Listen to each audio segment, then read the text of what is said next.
जिला राजौरी के खेवरा मुकाम पर नवजीवन नर्सिंग होम ने चीफ मेडिकल ऑफिसर राजौरी के तावन से एक ब्लड डोनेशन कैंप का इनेकाद किया, जिसमें जिला तरक्याती कमिश्नर राजौरी जनाब नजीर शेख मेहमान खुसूसी थे।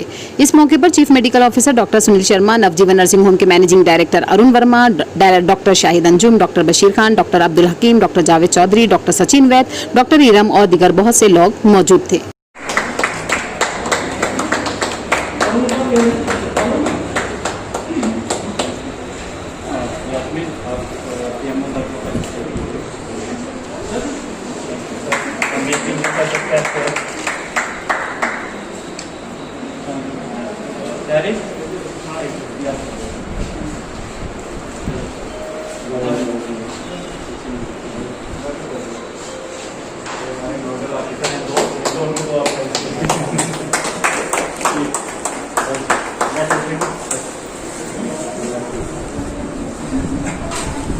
अभी तक 35 आ गई हमारे पास और की उम्मीद है, कोशिश कर रहे हैं 50 तक हो जाए या सर हम पीएमओ करें, जहाँ पे भी ज़रूरत होगी वहाँ ये करें। हाँ, ज़्यादातर सर जीएमसी को हमको ये उनके साथ भी किया। हाँ, आगे वो डिस्ट्रीब्यूट, हाँ यहाँ के लिए नहीं है सर, यहाँ के भी नहीं है, यहाँ नहीं रखना सारा ये हमने ऑर्गेनाइज किया, सिर्फ ऑर्गेनाइज कर रहे हैं क्योंकि कोविड की वजह से लोग आ नहीं रहे। 16 सितंबर 2020 राजौरी के इतिहास में एक बड़ा क्रांति दिवस है, जो उसके करता धरता है नवजीवन नर्सिंग होम के, जो उसके प्रोप्राइटर है, मालिक है, या जो भी इसके साथ को वर्कर्स हैं, डॉक्टर शाहिद हैं और जितने भी आप प्रेस मीडिया वाले आप आए हैं, मैं आप सबको मुबारक देता हूं। राजौरी में ये पहला ब्लड डोनेशन कैंप मेरे टेन्योर में शुरू हुआ है और मैं उम्मीद करता हूं आने वाले समय में भी जैसे जैसे समय बीतता जाएगा तो इस कैंप के बदौलत जो बाकी नर्सिंग होम्स हैं, बाकी भी एनजीओज़ हैं, मैं स्पेशली एनजीओज़ से रिक्वेस्ट करता हूं आगे आके इस क्रांति काम के लिए हमारा तावन दें। और मैं उम्मीद यहाँ लगभग मुझे लगता है कि 30-40 जितने भी हमारे डोनर्स आए हैं जो ब्लड देंगे, ये सारा का सारा जो हमारा जीएमसी में जाएगा। और मैं उम्मीद रखता हूँ कि ये जितना भी ब्लड है जो हमारा गरीब तबका है उनके लिए यूज़ किया जाए। डॉक्टर साहब, जैसे कि ब्लड यहाँ लोग दे रहे हैं, क्या आप चाहेंगे आप तहसील लेवल पर भी ऐसे कैंप लगवाएं? कहाँ पर? तहसील लेवल पर जैसे आपका कोड बिल्कुल सिर्फ बेसिकली है कि जैसे मैंने पहले भी बोला था, ये मेरा दूसरा टेन्योर है एज चीफ मेडिकल ऑफिसर। पिछले टेन्योर में हमें ऐसी कोई प्रॉब्लम नहीं आ रही थी, हमारे आर्मी के भी मिलिट्री फोर्सेस के एनजीओज भी आ रहे थे। और आजकल कोविड के समय के कारण थोड़ी सी हमारी रिस्ट्रिक्शंस हैं, मगर मैं उम्मीद लगता है कि जैसे ये एक कैंप हो गया है, आने वाले समय से एक लेसन होगा बाकी जो एनजीओज हैं।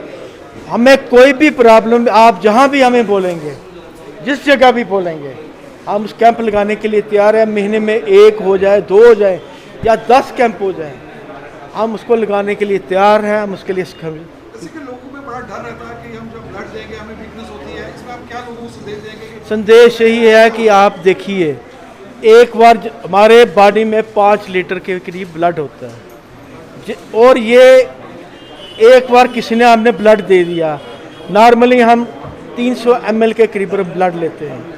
कुदरत ने हमें एक ऐसा मैकेनिज़्म दिया है, जैसे किसी पेशेंट ने, किसी बंदे ने ब्लड दिया है, ये 24 घंटे के हमारी जो बॉडी के अंदर जो एक सिस्टम है, ये उसको रिप्लेस करना शुरू होता है। एक ही मेरी गुजारिश है, एक बार आपने ब्लड दे दिया है तो 4 महीने तक आप कोशिश करेंगे ब्लड नहीं दें। आप हर 4 महीने के बाद वो ब्लड दे सकते हैं। हमारी बॉडी उसी तौर पे उतनी क्वांटिटी में वो ब्लड बना सकते हैं, इसमें डरने की कोई बात नहीं। सर, ये जो डायबिटिक पेशेंट है वो क्या ब्लड डोनेट कर सकता है? ऐसा कोई भी धारणा नहीं है कि डायबिटिक पेशेंट ब्लड नहीं दे सकता। अगर उसको कोई मल्टीपल और कोई प्रॉब्लम्स नहीं, ऐसी कोई धारणा नहीं करनी दे सकता। मैं आपके सामने मिसाल हूँ, 30 साल से मैं डायबिटिक हूँ, मैंने 29 बार आज तक ब्लड डोनेट किया है, तो ऐसी कोई धारणा नहीं है कि आप नहीं दे सकते। सर, ये पूरे हिंदुस्तान का एक सर्वे है कि 1 करोड़ 40 लाख के करीब लोगों को जो है वो उसकी खून की ज़रूरत पड़ती है हर साल, तो जिसमें से सिर्फ 90 लाख यूनिट ही अवेलेबल होते हैं, तो उसी हिसाब से हमारे जम्मू कश्मीर का क्या रेशो है? मैं इस पर कोई पूरी टिप्पणी तो कर नहीं सकता विस्तार में, बट इतना मैं कह सकता हूँ कि जितने भी हमारे ब्लड डोनर्स हैं हमारे, स्पेशली अगर आप ज़िले की बात कर लगे, रजौरी की बात है, हमें जब भी कभी कोई प्रॉब्लम होती है किसी जगह भी होती है, हमारे व्हाट्सएप ग्रुप्स हैं, हमारे प्रेस मीडिया वाले हैं, हम फ्लैश कर देते हैं, मैसेज कर देते हैं, किसी को ब्लड की ज़रूरत पड़ती है तो हम उसका ब्लड अरेंज करने की कोशिश करते हैं। डॉक्टर साहब, आप बताएंगे हमारे इस कैंप के बारे में, जो ब्लड कैंप यहाँ पे लगाया गया है इसके बारे में? ये ब्लड कैंप हमने इस नीयत से लगाया था क्योंकि हमारे पास मेडिकल कॉलेज में ब्लड की बहुत कमी हो रही है और मेडिकल कॉलेज में लोग जाने से थोड़ा डर रहे हैं कोरोना की वजह से। सबको ये लगता है कि अगर हम हॉस्पिटल में गए या हमारा कोरोना टेस्ट होगा या हमें बंद कर दिया जाएगा, या टेस्ट को 2 दिन लगते हैं तो इतने दिन हमें शायद आइसोलेशन में भेज देंगे। कुछ अपने उस डर की वजह से नहीं आते हैं कि हमें ना हो जाए, कुछ इस वजह से भी डर रहे हैं कि हमें आइसोलेशन में रखेंगे। तो हमने ये सोचा था कि इसके लिए लोगों को पहले मोटिवेट किया जाए, क्योंकि ब्लड की बहुत किल्लत हो रही थी और उसकी वजह से लोगों को जम्मू या आगे भेजा जा रहा था सर्जरीज़ के लिए, जो कि वहाँ पे भी उनको मुश्किलात का सामना करना पड़ रहा है कोरोना की वजह से। तो उसको देखते हुए हमने लोगों को मोटिवेट किया। आज तो ब्लड कैंप है ये 16 को, लेकिन 15-20 दिन से हम इसमें लगे हुए थे लोगों को ये मोटिवेट करने में कि इससे ऐसा कुछ नहीं होगा। और हमने सीएमओ साहब से रैपिड एंटीजन टेस्ट लिए थे, किट्स होती हैं वो ले लिए थे, ताकि लोगों को टेस्ट 15 से 20 मिनट में मिल जाए। जिसका भी हम ब्लड ले रहे हैं यहाँ पे, उनका हम टेस्ट के पहले कर रहे हैं, अगर वो नेगेटिव आ रहे हैं तो हम उनका ब्लड ले रहे हैं। उसके लिए हम मशकूर हैं सीएमओ साहब के। और हमारे पास जो ब्लड बैंक की टीम आई हुई है मेडिकल कॉलेज रजौरी से, उसमें एचओडी हैं ब्लड बैंक के डॉक्टर इरम और मारूफ साहब हैं, नवीद हैं, वो आए हुए हैं, उनकी भी हमने बहुत मदद मिली है इसमें ब्लड लेने में। और उसके नतीजे में ये देखा जाए कि आज हम 35 से 40 तक पॉइंट जो है हमारे पास बंदों ने रजिस्टर कराए हैं जो आए हैं देने के लिए। और हम सोचते हैं ये एक बहुत बड़ा काम है, ये 35-40 ब्लड पॉइंट लेना और मेडिकल कॉलेज को देना, जाके जिन लोगों को इस वक्त वहाँ ज़रूरत है उन तक ये पहुँचे, इससे बड़ी बात क्या होगी। अरुण जी, आप बताएंगे हमें इस जो आपने ब्लड कैंप लगाया है इसके बारे में? पिछले कुछ दिनों से हम देख रहे थे कि कुछ पेशेंट्स ऐसे आ रहे थे जिनको ब्लड की वजह से सर्जरी रुक जा रही थी। तो हमारी टीम ने एक डिसाइड किया कि हम एक ऐसा कैंप करें जिससे उन लोगों की सर्जरी जो है वो ना रुकें। तो सीएमओ सर की मदद से हमने ये ब्लड डोनेशन कैंप जो है ऑर्गेनाइज़ किया है, जिसमें कुछ 40 से 50 यूनिट हम डोनेट करवा रहे हैं। इसमें ब्लड बैंक की टीम सारी, सीएमओ सर खुद, इवन डीसी साहब भी खुद आए थे, जिन्होंने काफ़ी प्रेस किया हमको कि हम ऐसा काम कर रहे हैं। इस तरह के वाक़या रजौरी में पहली बार हो रहा है और कोशिश करेंगे कि इस तरह का आगे सिलसिला चलता रहे। ठीक है। और ब्लड एक ऐसी चैरिटी है जो लाइफ बचाती है और उसका कोई काम नहीं है। ठीक है। तो मैं चाहूँगा कि हर एक बंदा सामने आए, जो नौजवान है, जिसको लगता है कि वो ब्लड डोनेट कर सकता है, उसको करना भी चाहिए। जी, तो लगता है कि आपको ये इतना नेक काम की आपने जो शुरुआत की है, आपके चेहरे से लग रहा है, तो आप कैसा फील कर रहे हैं? देखिए, किसी की जान बचा के खुशी तो होती है। ठीक है ना। अब ये जो ब्लड हमने किए हैं ये वॉलंटरी डोनेट किए हुए हैं और इसको हमने वॉलंटरी जीएमसी को डोनेट कर दिया हुआ है। अब जीएमसी अपने लेवल पे जिस बंदे को इसकी नीड होगी उसको वो प्रोवाइड करेंगे। तो ये थे अरुण वर्मा जी, जिन्होंने खुद ब्लड दिया है, 1 यूनिट ब्लड खुद जो इन्होंने दिया है, तो उसकी खुशी इनके चेहरे से ही झलक रही है। तो ये बहुत नेक काम है और मैं सब लोगों से अपील करूंगा कि सब लोगों को ये काम करना चाहिए। Incharge blood bank government medical college Rajouri हैं। तो डॉक्टर साहब, आप हमें बताएंगे ज़रा यहाँ पे जो ब्लड बैंक लगाया गया इसके बारे में आप हमारे नाजरीन को बताएंगे?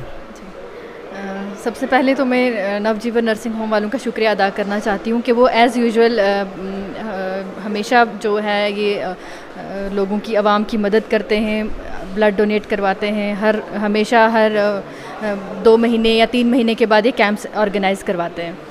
तो दूसरा ये कि इसमें ब्लड डोनेशन कैंप के लिए हर एक जो हमारा रजौरी या पुंछ का जो भी सिटीज़न है उसको आगे आना चाहिए और ब्लड देना चाहिए। इससे एक तो डोनर का फ़ायदा है, दूसरा एक अगर वो यूनिट देगा तो 3 लोगों की जान बच जाएगी और इससे जो उसको दुआएं मिलेंगी और जो उसके हेल्थ बेनिफिट्स होंगे वो बहुत ज़्यादा है। जो हेल्थ सब ये जो कंसेप्ट है कि 1 यूनिट देने से 3 लोगों की जान बचेगी, इसका क्या है, ज़रा नाजरीन को बताएंगे आप? जी बिल्कुल। एक जो यूनिट इंसान देता है उस ब्लड में कंपोनेंट्स होते हैं, जैसे एक रेड ब्लड सेल्स होते हैं, दूसरा प्लाज्मा होता है, तीसरा प्लेटलेट्स होते हैं। तो और भी ऐसे ब्लड के 3-4 और भी कंपोनेंट्स होते हैं जिसका अभी ज़्यादा हमारे जो सेटअप में ज़्यादा उसका सेपरेशन का कंसेप्ट नहीं है। फ़िलहाल हमारे जो 3 यूनिट्स है वो हम सेपरेट करते हैं, जैसे रेड ब्लड सेल्स जिसको पैक्ड रेड सेल्स बोलते हैं, जैसे जिस बंदे में अगर खून की कमी हो जाती है तो उसको ट्रांसफ्यूज़ किए जाते हैं। जो red blood cells, packed red blood cells. दूसरा आ गया प्लाज्मा, जिसको हम FFP, फ्रेश फ्रोज़न प्लाज्मा बोलते हैं। जैसे कोई बंदा, किसी को स्नेक बाइट हो जाता है, उसको कोगुलोपैथी हो जाती है, तो उस कोगुलोपैथी में जो FFPs होते हैं, इसमें फैक्टर्स होते हैं, जैसे फैक्टर फर्स्ट सेकंड, जो भी फैक्टर्स होते हैं उसमें FFP में फैक्टर्स होते हैं जो जिस पेशेंट को ट्रांसफ्यूज़ किए जाएं, जिसमें फैक्टर्स की कमी हो जाती है, क्योंकि स्नेक के जो वेनम, जो उसमें स्नेक में जो जहर होता है, वो उन फैक्टर्स को कम कर देता है। हम वो FFPs ट्रांसफ्यूज़ करके जो उसकी फैक्टर्स की जो कमी होती है, हम वो पूरी करते हैं।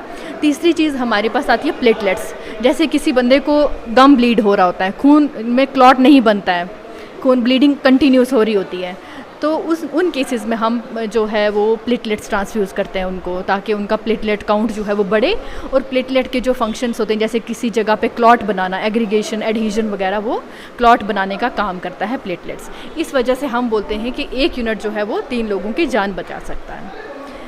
तो दूसरा ये कि हमारे डोनर्स को जो फ़ायदा होता है, क्योंकि हमारी बॉडी में विद एज क्या होता है कि लिपिड्स की डिपोजिशन होने लगती है, जिसको हम फ़ैट बोलते हैं। विद एज, जैसे हम लोग बोलते हैं कि हमें जी फैटी लीवर हो गया है, तो वो क्यों होता है? क्योंकि हमारी बॉडी में फ़ैट डिपोजिशन होती है। जैसे हम हर 3-3 महीने के बाद जो हम ब्लड देते हैं, उसमें क्या होता है, जो हमारा प्लाज्मा के थ्रू हमारे जो लिपिड्स वगैरह होते हैं, वो भी निकल जाते हैं। हर 3-3 महीने के बाद हमें डोनेट करना चाहिए। अगर कोई 3 महीने के बाद नहीं करता है, उसको 6 महीने में डोनेट करना चाहिए। तो डॉक्टर साहब, एक सीटिंग में बंदा 1 ही यूनिट ब्लड डोनेट कर सकता है या ज़्यादा भी दे सकता है एक सीटिंग में? नहीं, एक बार में हम 1 ही यूनिट लेते हैं एक इंसान से। टोटल तो 7 लीटर ऑलमोस्ट होता है इंसान की बॉडी में यूनिट का ब्लड होता है, लेकिन हम उसमें 1 यूनिट लेते हैं। 1 यूनिट का मतलब कि 350 ml मिलीलीटर हम लेते हैं, ठीक है। तो उससे इंसान को कोई फ़र्क नहीं होता। 24 घंटे में हमें फ्लूइड ज़्यादा लेना होता है, 24 घंटे में इसकी वॉल्यूम पूरी हो जाती है। और हम 3 महीने का गैप इसलिए देते हैं क्योंकि 3 महीने में उसका जो RBCs होता है, जो आयरन लेवल जो निकला होता है, जैसे आयरन इंसान की बॉडी में RBCs में आयरन होता है, तो वो आयरन लेवल प्लस RBCs जो होते हैं वो रिस्टोर हो जाते हैं 3 महीने में। इसीलिए हम 3 महीने का जो टाइम पीरियड होता है वो डोनर्स को बोलते हैं कि आप 3 महीने, हर 3-3 महीने के बाद आप डोनेट कर सकते हैं।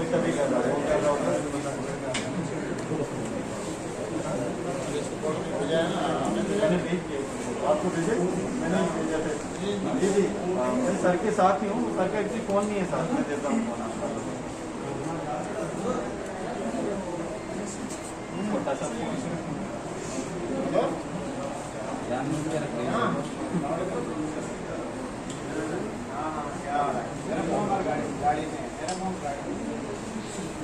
मेरा गाड़ी में फ़ोन है।